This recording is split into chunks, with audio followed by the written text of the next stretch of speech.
রাজবাড়ীর বালিয়াকান্দির বহরপুর বাজারে একটি কীটনাশকের দোকান। এটি ব্যবসা প্রতিষ্ঠান হলেও সেখানে গেলে ভেসে আসে সুমধুর কণ্ঠে পবিত্র কোরআন তেলাওয়াতের ধ্বনি।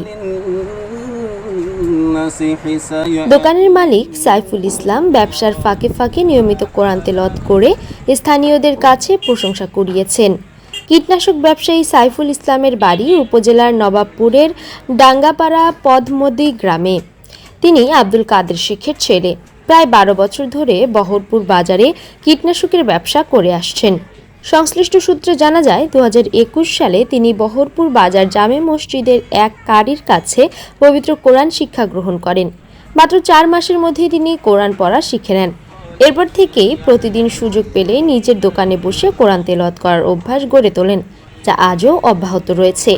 সাইফুল ইসলাম বিশ্বাস করেন নিয়মিত কোরআন তেলাওয়াত মানুষের অন্তরে প্রশান্তি এনে দেয় এবং দুনিয়া ও আখিরাত উভয় জীবনের জন্য কল্যাণ বয়ে আনে।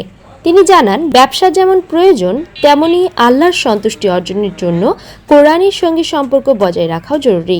তাই সময় পেলে কোরআন তেলাওয়াত করেন তিনি।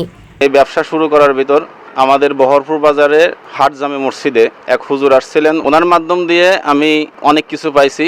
তার ভিতরে একটা হচ্ছে আল্লাহ তাআলার কোরআন, এবং কোরআন শিক্ষা করতে আমার 4 মাস লাগছে।